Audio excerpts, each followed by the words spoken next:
Hello my dear friends, you're in the Military Summary channel, and this short video we're going to discuss the most important events that took place during the previous 12 hours. We have a lot of very interesting updates, so let's start. And first we're going to talk about the village of Yasnobrodovka. This is the village. According to information we have, this village was captured a long time ago, probably 2 or 3 weeks ago, but the Russians just decided for some reason to publish additional videos with the Russian flags, with the raised Russian flags inside of the territory of this small settlement. Maybe the Ukrainians conducted a series of counterattacks trying to unblock their own forces in this direction, or maybe something else, but once again, for some reasons, the Russians decided to publish the video with the flags once again. Maybe the Russians just managed to secure the area completely, because during the previous updates with the Russian flags, the flags were waving just above the buildings without any details how the Russians managed to establish the flags on the buildings itself. But today we got some details. So now, as I understand, we can consider that Yasnobrodovka was secured completely. The Ukrainians fell back from this direction, and now the area is completely clear. Now let's move further and let's talk about the Russian breakthrough to Pokrovsk. As you can see, we have additional icons in this area, significant number of geolocations and so on. First, let's talk about the cauldron, and today the pro-Ukrainian mappers have updated their maps, adding additional territory under complete Russian control.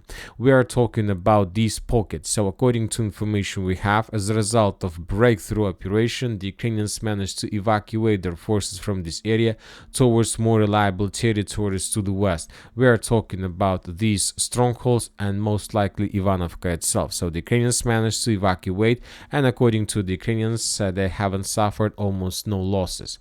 On the other hand, we receive report that the Russians continue advancing also further in the western direction, and during the previous night the Russians managed to improve their position significantly and physically cut the road between Pokrovsk and Timofeevka itself. According to the latest updates, the previous updates, the Russians managed just to reach the outskirts of this road, and just 12 hours after, we see that the Russians managed to cut the road physically and to move further in the western direction. Obviously, this is significant progress of the armed forces of Russian Federation. We see that Ukrainians can't do anything with the Russians, they can't stop them, and now the Russians have possibilities to move in many directions. There are lots of interesting towns and settlements around the Russian current positions. There is a village Lysychina, there is a Timofeevka itself, there is a company stronghold to the north of the Russian foothold, and of course there is Ivanovka itself further in the western direction. Now let's move to the south. We have additional progress on the ground as well. The Russian sources reported that after a fast lightning attack conducted by the Russians during the previous days, the Russians continue moving further. The Russians managed to advance and to capture additional territories, and now the clashes are taking place already on the territory of a village by the name of Vesele and Ivanovka itself. Pro-Ukrainian mappers have also adjusted their maps, adding additional territory under Russian control, and during the previous night, the Russians managed to improve their positions further in direction of Vesele, and as I understand, the clashes are already taking place on the territory of the village. Furthermore, other Russian sources continue moving further along the railways towards Zhelane. So, and if we try to calculate the distance, by the morning of 26th of July of the local time, the distance between the Russian positions along the railways and the village itself is less than 2.5 kilometers, and we're talking about the residential area. If we calculate the distance between each Russian positions along the railways and the, let's say, cemetery of Zhelane, in this case the distance is less than 1 kilometer and 630 meters. This is a very short distance. Obviously, we understand that for now the Russians, according to this information, have two priorities. First of all, the Russians are planning and are trying to attack Ivanovka from the south and from the east, because we have additional progress, we have additional confirmations according to different mappers. The Russians are going to attack this village from the south using this route of attack, and of course the Russians are going to move further on the line Lazovatska-Ivanovka. And we understand that most likely the Russians will continue moving further along the railways with the purpose to cut this defense belt and to capture either Sergeyevka or Zhelanye. Anyway, if we talk about the Ukrainian defense belt, Pokrovsk defense belt, we remember that this is already the first the cities, towns and villages of Pokrovsk, the first Pokrovsk defense belts, and if the Russians are able to capture Ivanovka, then the first defense belts will collapse. Now let's move further. We have additional updates from New York Toretsk agglomerations. The Russians continue moving further in the western direction on the line New York-Alexandropol, and according to different pro-Ukrainian mappers, the Russians improve their positions and capture additional tree line. Obviously, the Russians are trying to force the Ukrainians who are currently located in this stronghold to fall back, because this forest is located on the strategical hill. If the Russians are able to move further, if this information is correct with additional Russian advance, and if the Russians are able to move further in the southern direction, this will force the Ukrainians who are currently located on this strategical hill to fall back towards the village of Alexandropol. And after that, the Russians will maintain the line of combat contact, they will shorten the lines, and then they will be able to move further in the western direction to Alexandropol itself and Panteleimonovka in the north. Now let's talk about Toretsk agglomeration. The Russians managed to achieve significant results during the previous few days in the city of Zalizne and Pivnichne. Just yesterday we discussed additional Russian progress in this site. The Ukrainian sources published the video of 110th Mechanized Brigade, of how this brigade was FPV droning the Russians in this area. And before the previous update, we managed to geolocate just one episode, but by the morning of 26th of July, we managed to geolocate additional places of FPV drone strikes.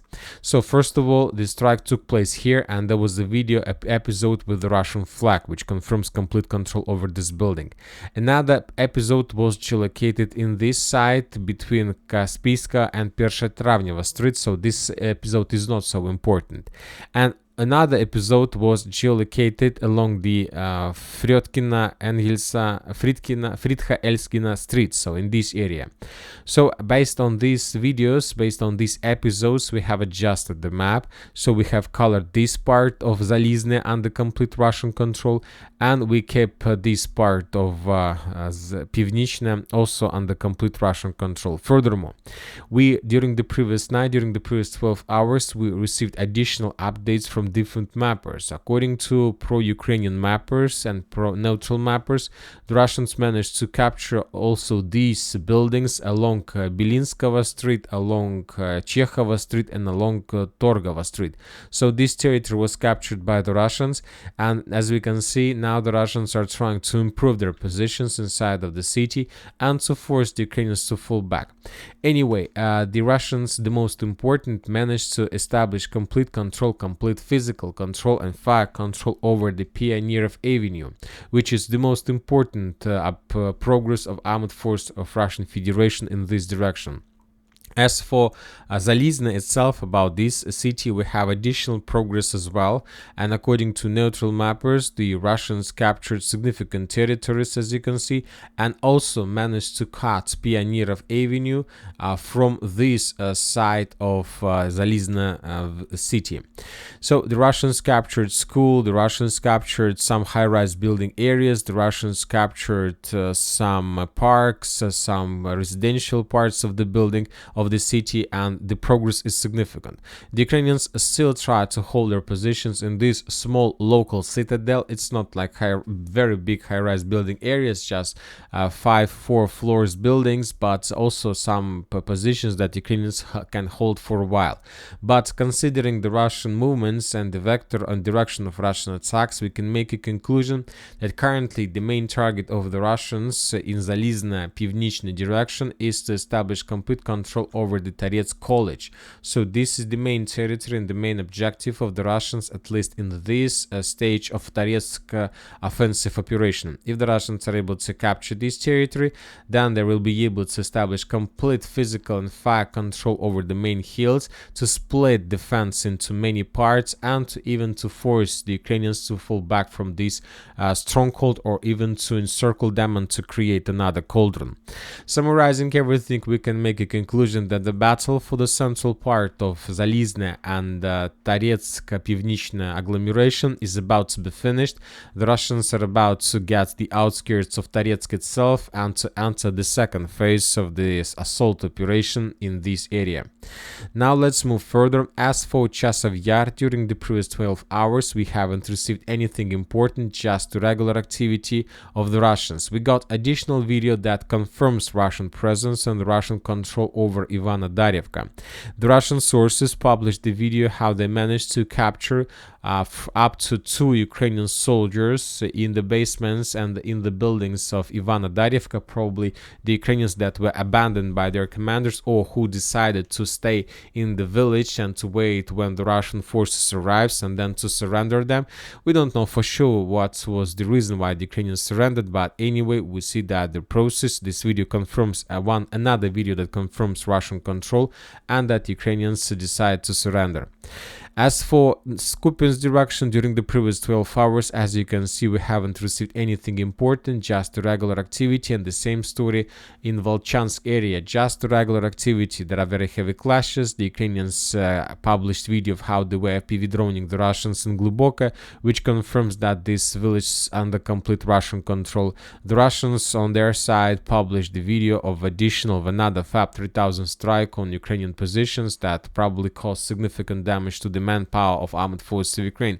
So nothing special. The group of forces north also reported about just the regular activity. The Ukrainians counterattacks, the Russians repel counterattacks, nothing special, just the regular things. And another important statement and the important report that Fitch downgrades Ukraine further into default zone over 20 billion debt agreement.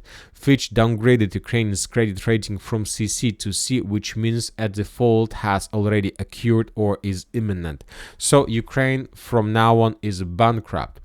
With the Ukrainians, more and more Ukrainians continue making attempts to evacuate, to run, to escape from the country, but today the Ukrainian border detachments continue doing their job, and today the Ukrainian authorities published another video how they managed to capture up to 15 people, young men, who was trying to cross the border somewhere in Odessa area, trying to enter Moldova, but they were discovered, spotted by the Ukrainian authorities, captured, probably mobilized, and are about to be sent within a few months to the line of combat contact. And that's it for the short video. Military Summary channel reminds we condemn any violence in the world. Thank you for your watching. Subscribe to my channel, put your likes, join my Patreon, and have a good day. Bye bye.